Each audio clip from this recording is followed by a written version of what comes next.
Welcome to YouTube effective flying channel. Dear students, आज के इस लेक्चर में हम बात करेंगे आरएनए और उसकी टाइप्स की।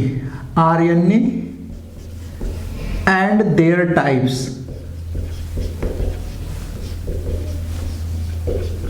ठीक है, हमने थोड़ी बहुत चर्चा पिछले लेक्चर में आरएनए और उसके टाइप्स के बारे में की थी। आज थोड़ा हम डिटेल में जानेंगे कि आरएनए होता क्या है और वो कितने टाइप्स का होता है। जैसा कि मैं आपको बताया था कि आरएनए जो है वो एक क्या है, न्यूक्लिक एसिड है। तो सबसे पहला जो पॉइंट आपको याद रखना है, आरएनए क्या है, न्यूक्लिक एसिड है। यस। और जो दूसरा पॉइंट आपको रिमेंबर रखना है वो पॉइंट ये है कि जो आरएनए है वो एज अ जेनेटिक मटेरियल भी होता है। जेनेटिक मटेरियल भी होता है। यस। और ये जेनेटिक मटेरियल के रूप में कुछ आपको वायरसेस में मिलेगा।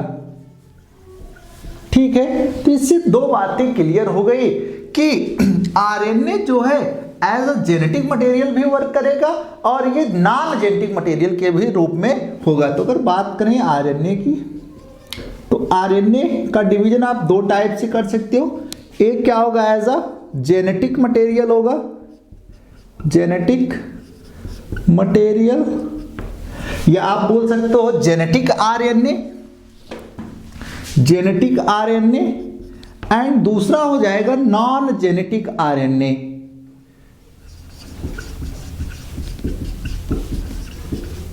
तो अभी मैंने आपको बताया कि कुछ वायरसेस में एज अ जेनेटिक मटेरियल होगा।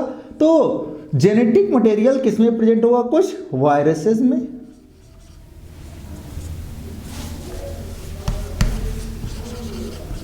वायरसेस में as a genetic material RNA present होगा। ठीक है, मींस ये किस में प्रेजेंट है, प्रोकैरियोट्स में।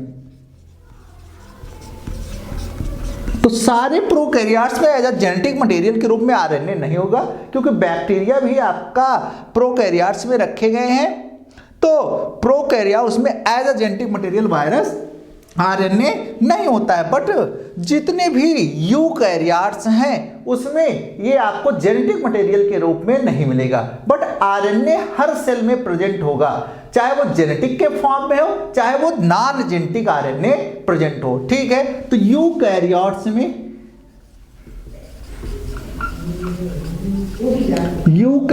में as a non genetic RNA आपको मिलेगा। यूकैरियोट्स या आप बोल सकते हो एज वेल एज प्रोकैरियोट्स।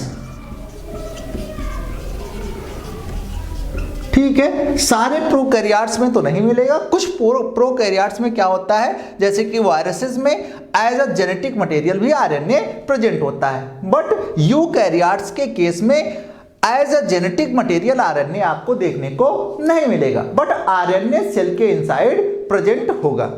ठीक है, आपको मैं बताया था कि जो सेंट्रल डोग्मा है, क्या है, central dogma.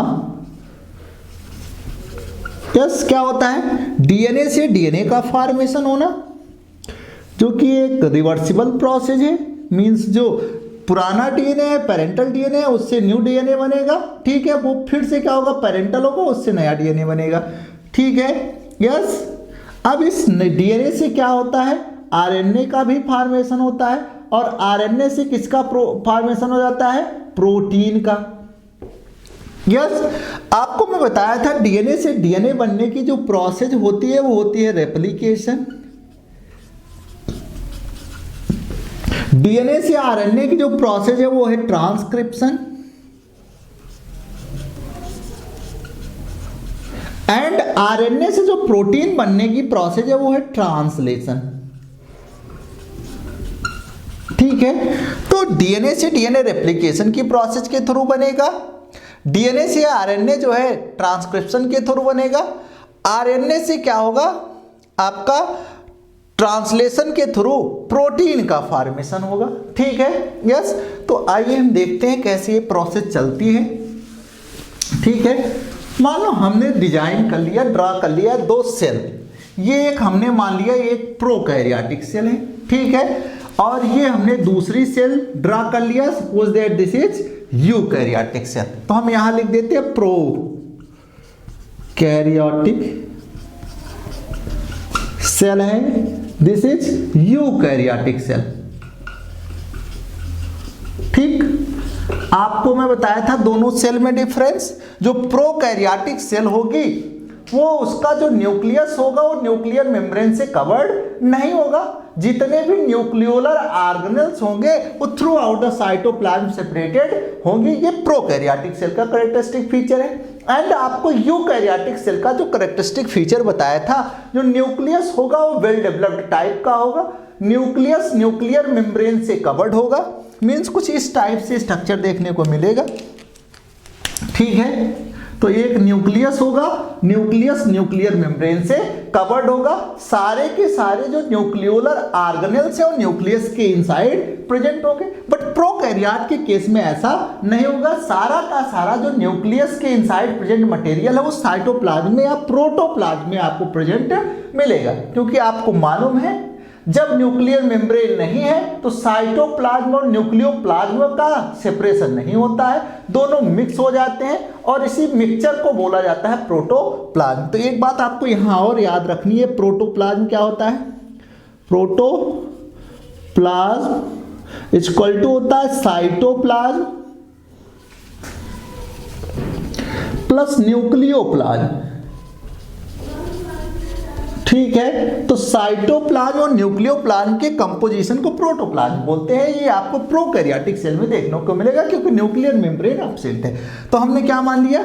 This is plasma membrane, yes this is also plasma membrane and this is nuclear membrane. ठीक है, यस। तो आपको मालूम है जो प्रोकैरियोटिक सेल है इसका जो जीनोम होता है वो सर्कुलर जीनोम होता है। तो कुछ इस टाइप से आपको इसका जेनेटिक मटेरियल देखने को मिलेगा। ठीक है, यस।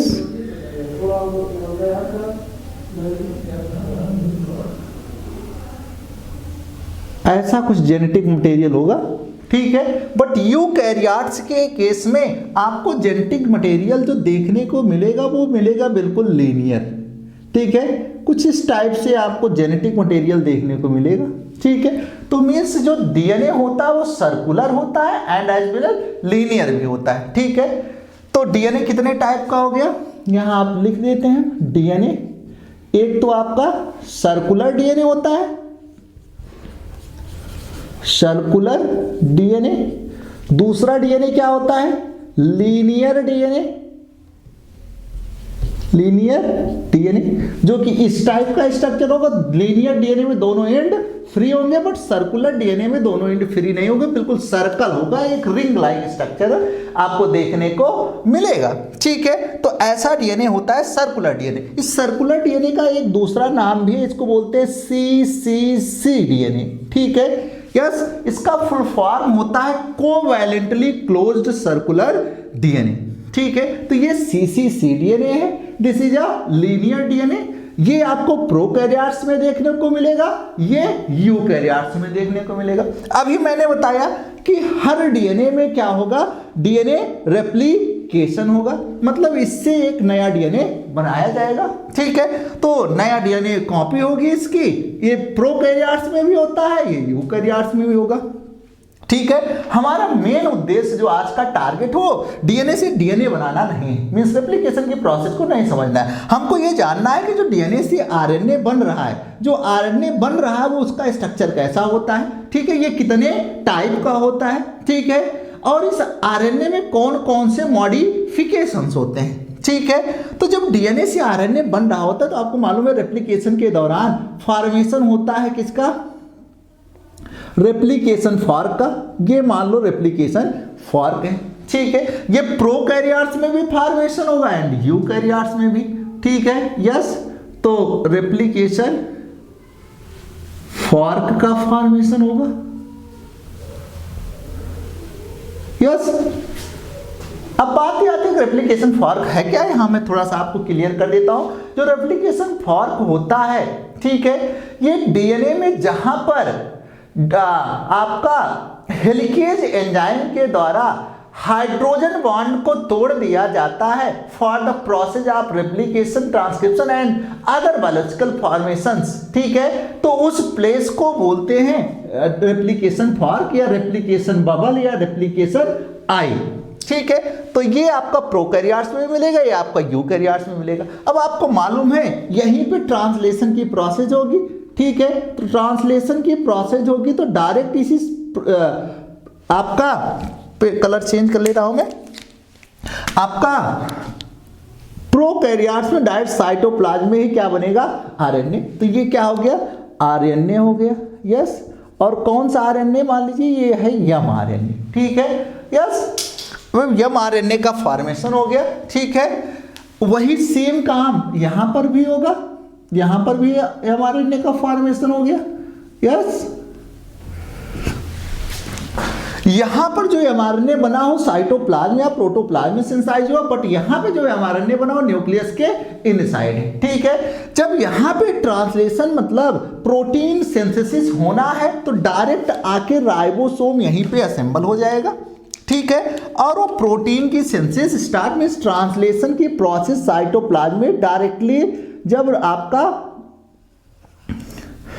आरएनए बना तुरंत स्टार्ट हो गए, राइबोसोम असेंबल हुआ, ये क्या करेगा, इसको ट्रांसलेट करेगा, ट्रांसलेट करके जो है आपका प्रोटीन का फॉर्मेशन कर देगा। बट यहां पर जो एमआरएनए का फॉर्मेशन हुआ है ये आपका प्री मैच्योर एमआरएनए, ये क्या है, प्री मैच्योर एमआरएनए।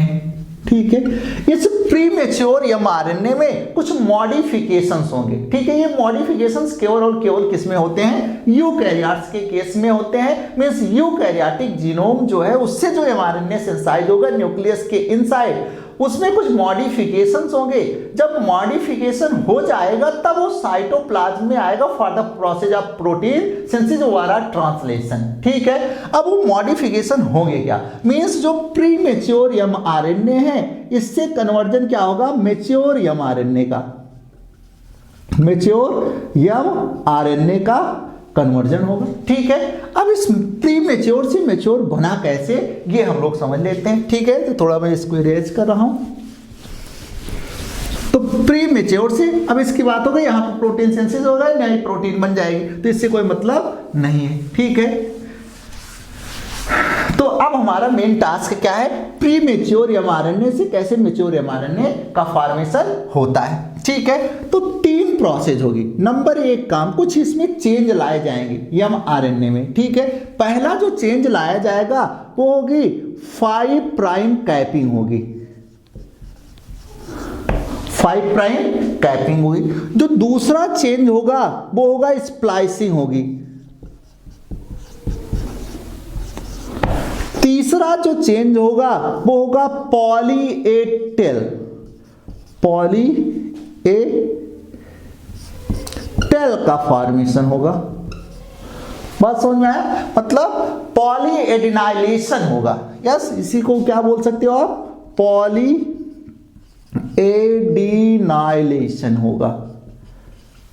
यस, तो टोटल 3 चेंजेज होंगे जिससे क्या होगा, प्री मैच्योर एमआरएनए जो है कन्वर्ट हो जाएगा किसमें, मैच्योर एमआरएनए में। ठीक है, तो आइए देखते हैं आखिर 5 प्राइम कैपिंग क्या होती है, स्प्लाइसिंग क्या होती है, पॉली ए टेल क्या होता है। ठीक है, हम एक यहां पे ड्रा कर लेते हैं एमआरएनए। यस, तो दिस इज एमआरएनए। आपको मालूम है कि हर आरएनए में क्या होगा, एक 5 प्राइम एंड होगा। यस, जिसपे 5 प्राइम पे आपको मालूम है ये शुगर का 5 प्राइम कार्बन से अटैच फॉस्फेट है। ठीक है, तो 5 प्राइम एंड हो गया। इधर आपका शुगर का 3 प्राइम OH एंड होगा, मतलब 3 प्राइम पे प्रेजेंट जो हाइड्रोक्सिल ग्रुप है। ठीक है, तो 3 प्राइम OH को डिनोट करेगा ये 5 प्राइम। यस, ये आपका डीएनए में भी होता है, ये आपका आरएनए में भी होता है। ये आपका सिंगल स्ट्रैंडेड आरएनए में भी है, वो डबल स्ट्रैंडेड डीएनए में होता है। डबल स्ट्रैंडेड डीएनए होगा तो आपके जो दोनों स्ट्रैंड होते हैं वो एंटी पैरेलल होते हैं, अपोजिट डायरेक्शन में होंगे। ठीक है, तो एक 5 prime to 3 prime mRNA. Yes, अब इस एमआरएनए में, ठीक है, थोड़ा आपका सबसे पहले जो 5 प्राइम एंड है इस पे यहाँ पे ये एक कैप लगाई जाती है, ठीक है। इसी कैप को बोलते हैं 5 प्राइम कैपिंग, 5 प्राइम कैपिंग, ठीक है। अब बात ये आती है आखिर ये 5 प्राइम कैपिंग है क्या, ठीक है। ये 5 प्राइम कैपिंग जो है ये कुछ नहीं है, 7 मेथिल ग्वानोसिन ट्राइफॉस्फेट होता है, ठीक है। जो ग्वानोसिन ट्राइफॉस्फेट है, मतलब जो ग्वानिन बेस है, यस, उसके 7th पोजीशन पे मेथिल ग्रुप आके जुड़ जाता है, और मेथिल ग्रुप जब जुड़ जाएगा तो वही ग्वानिन आके 5 प्राइम एंड से जुड़ जाता है। इसी को बोलते हैं क्या, 7 मेथिल ग्वानोसिन ट्राइफॉस्फेट। और यही 7 लिख देता हूं यहां, 7 मेथिल ग्वानोसिन ट्राइफॉस्फेट, ट्राइफॉस्फेट, ठीक है। तो 7 मेथिल ग्वानोसिन ट्राइफॉस्फेट आके जुड़ जाएगा, तो उसी के जुड़ने से जो एक कैप लाइक स्ट्रक्चर बन जाता है, और उसी कैप लाइक स्ट्रक्चर को बोला जाता है 5 प्राइम कैपिंग। आइए हम देखते हैं आखिर 7 मेथिल ग्वानोसिन ट्राइफॉस्फेट का बायोकेमिकल स्ट्रक्चर होता कैसे है, ठीक है। तो थोड़ा सा हम इसको इरेज करेंगे यहाँ पे, यस, थोड़ा सा स्ट्रक्चर ड्रा करते हैं हम लोग। 7 मेथिल ग्वानोसिन ट्राइफॉस्फेट, तो आपका कॉन्सेप्ट क्लियर हो जाएगा कि आखिर कैसे जो है 5 प्राइम फॉस्फेट से आके 7 मेथिल ग्वानोसिन ट्राइफॉस्फेट जुड़ा और क्या बना दिया, 5 प्राइम कैपिंग, ठीक है। जिसके थ्रू क्या होगा, जो प्री मैच्योर एमआरएनए है वो कन्वर्ट हो जाएगा किसमें, मैच्योर एमआरएनए में, ठीक है। तो आपको मालूम है कि ग्वानोसिन क्या है, एक राइबोन्यूक्लियोसाइड है, इससे 3 फॉस्फेट जुड़ा होना है, यस। तो देखते हैं स्ट्रक्चर में, आपका ग्वानोसिन मतलब राइबोस शुगर में ग्वानिन को ऐड कर देना है, carbon carbon carbon carbon, yes. ये 1 प्राइम कार्बन हो गया, ये 2 prime carbon, 3 prime carbon, 4 prime carbon, और आपका 5th कार्बन जो होता है 5 प्राइम कार्बन, और रिंग के आउट साइड होगा, ये 5 प्राइम कार्बन हो गया, ठीक है। आपको मालूम है कि 2 प्राइम कार्बन डिसाइड करता है कि शुगर जो होगी वो डीऑक्सी राइबोज होगी या राइबोज होगी, तो यहाँ पे राइबोज शुगर लेना है, मतलब 2 प्राइम कार्बन पे क्या होगा, OH ग्रुप प्रेजेंट होगा, ठीक है। अब इस पे आपका H जुड़ा होगा, OH जुड़ा होगा, यहाँ पे हाइड्रोजन, यहाँ पर हाइड्रोजन, ठीक है। अब इससे कौन सा बेस जोड़ना है, ग्वानिन जोड़ना है। ग्वानिन आपको मालूम है कि प्यूरिन बेस है, डबल रिंग स्ट्रक्चर होगा, तो डबल रिंग स्ट्रक्चर हम लोग ड्रा कर देते हैं, carbon nitrogen carbon carbon nitrogen, थोड़ा सा इसको सही बना देते हैं, यस। इधर carbon nitrogen carbon nitrogen carbon, yes. Guanine जो होता है 2 अमाइनो 6 ऑक्सी प्यूरिन होता है, तो बना लेते हैं, 2 पे अमाइनो ग्रुप जोड़ देते हैं, ये first second atom, third atom, 4th 5th 6th 7 8 9, ठीक है। 2 पे आपका NH2 अटैच हो जाएगा, ठीक है। 6 पे क्या अटैच हो जाएगा, ऑक्सी, यस। आप क्या बन गया, ये ग्वानोसिन बन गया, ठीक है। अब 7th पोजीशन पे ग्वानोसिन में क्या जुड़ना है, मेथिल, ठीक है। तो आपका 7th पोजीशन ये है, मेथिल मतलब CH3 ग्रुप जोड़ देना है, तो ये क्या बन गया, 7 मेथिल ग्वानोसिन का फॉर्मेशन हो गया।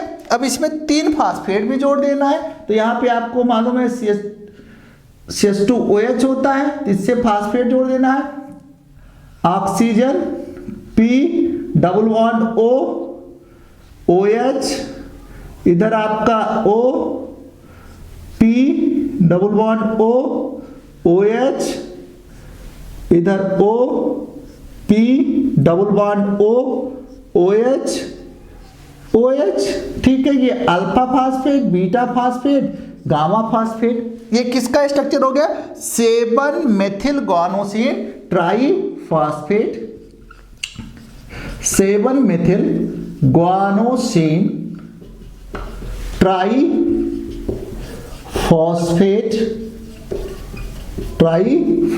का स्ट्रक्चर हो गया। यही स्ट्रक्चर आके जुड़ कहां जाता है 5 प्राइम फॉस्फेट से। जो इसके पहले वाला जो है न्यूक्लियोटाइड होगा उसी से क्या होगा आपका 5 प्राइम फॉस्फेट में ये स्ट्रक्चर जुड़ जाएगा और एक कैप लाइक स्ट्रक्चर बन जाएगा जिसको आप बोलते हो 5 प्राइम कैपिंग। ठीक है, तो पहला मॉडिफिकेशन क्या होगा, जो प्रीमेच्योर mRNA न्यूक्लियस में सिंथेसाइज हुआ है उसमें 5 प्राइम कैपिंग होगी। ठीक है, दूसरा जो चेंज आएगा वो स्प्लाइसिंग होगी।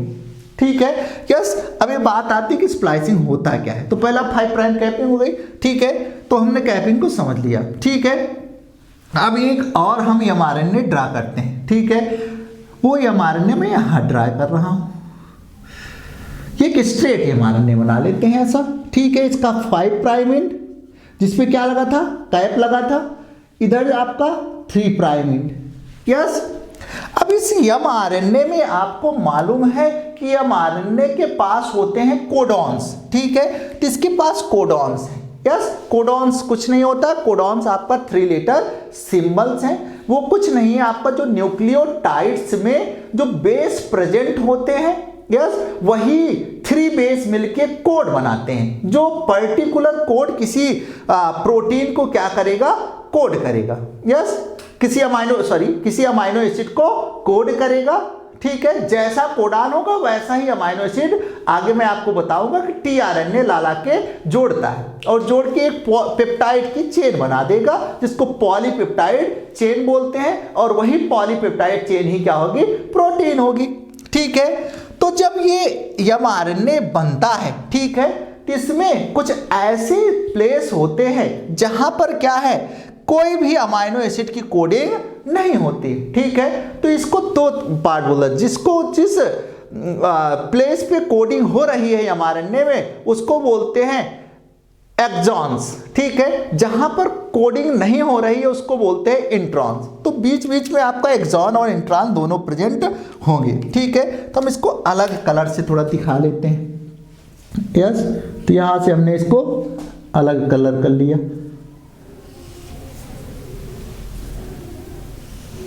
तो मींस हर mRNA में एक कोडिंग रीजन होगा, दूसरा नॉन कोडिंग होगा। तो जो कोडिंग रीजन होगा वहां पे क्या होगा, आपका अमाइनो एसिड को कोड करेगा। जो नॉन कोडिंग रीजन होगा वहां पे किसी भी अमाइनो एसिड की कोडिंग नहीं होगी। ठीक है, तो ये क्या हो गया, इसको मैं लिख देता हूं एक्सॉन।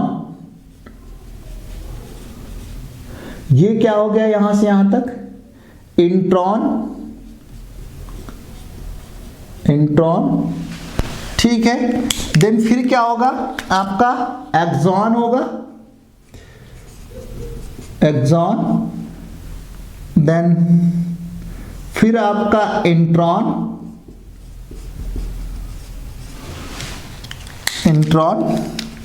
फिर से ये इतना रीजन आपका किसका है, एक्सॉन का है।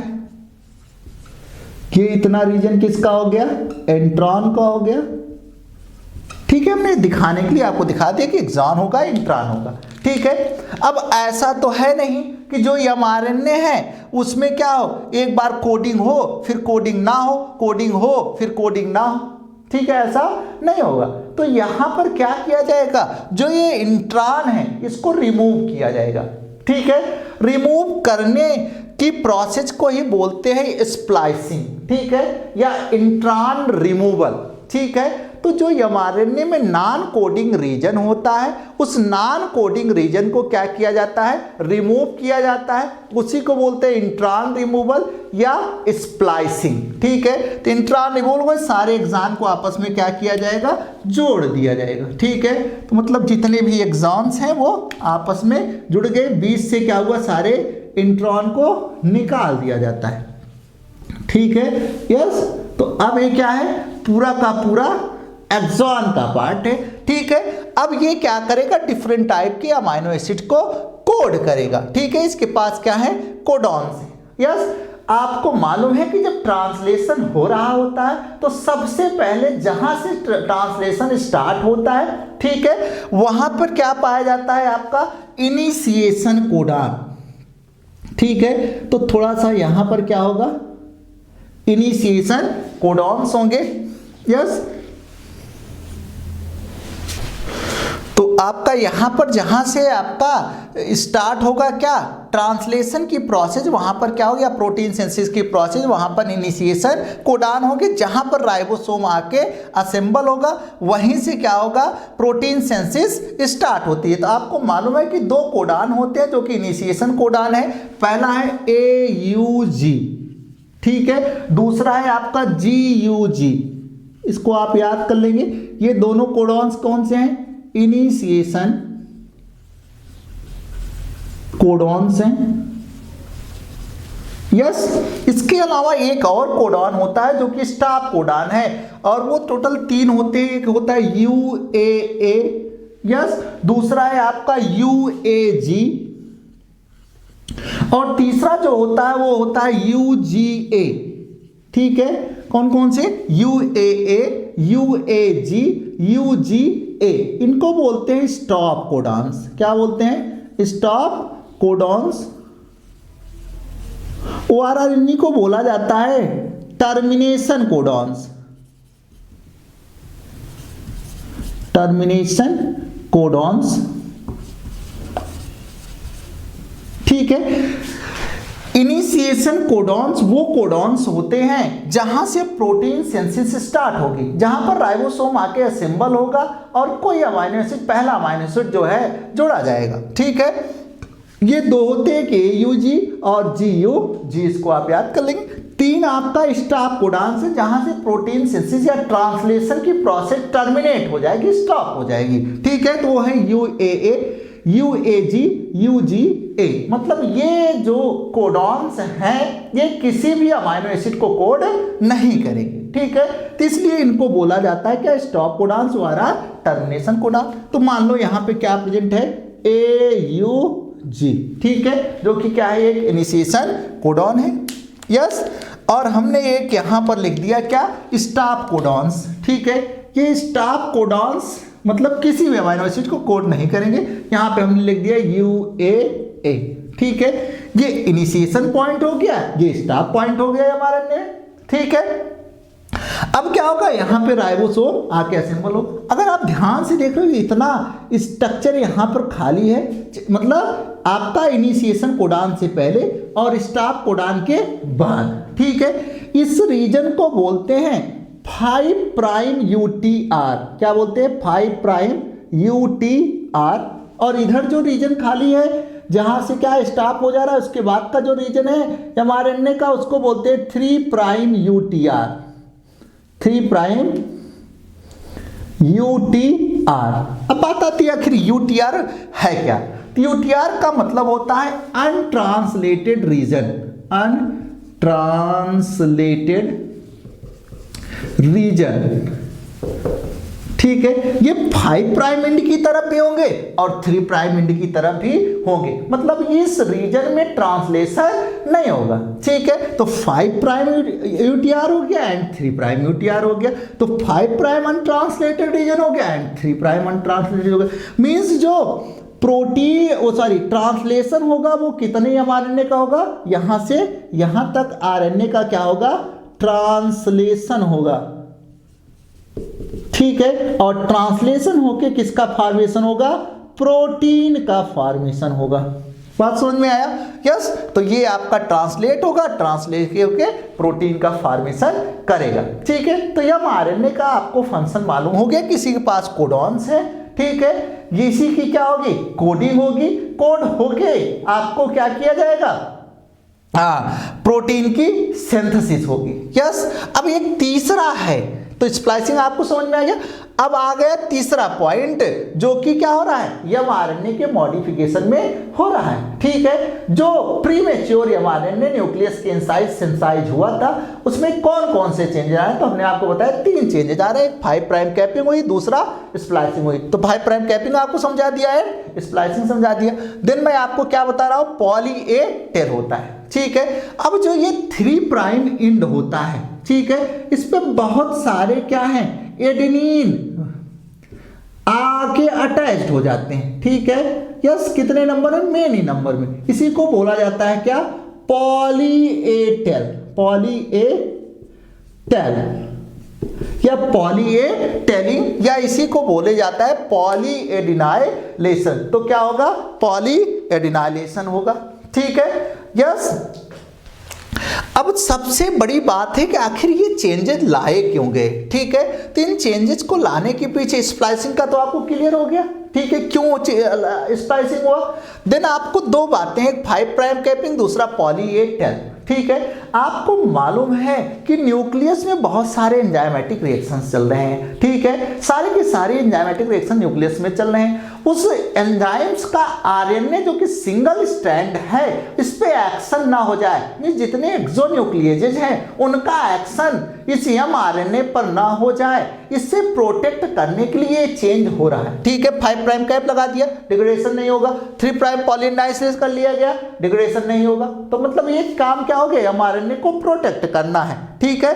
यस, दूसरा जो राइबोसोम है उसको पता कैसे चलेगा कि कौन सा एमआरएनए है ये, ठीक है, हमको कहाँ किस आरएनए से ये प्रीमेच्योर है कि मैच्योर एमआरएनए कहाँ पर असेंबल होना है, ठीक है। तो 5 प्राइम कैपिंग आपका और पॉलीएडिनाइलेट टेल ये बताएगा कि ये प्रीमेच्योर से मैच्योर हो चुका है, अब इस पे राइबोसोम की असेंबली होनी चाहिए और ये राइबोसोम असेंबल होकर ट्रांसलेशन की प्रोसेस को इनिशिएट करे एंड प्रोटीन की सिंथेसिस की प्रोसेस को स्टार्ट करे। तो ये काम यहाँ पर होगा, ठीक है।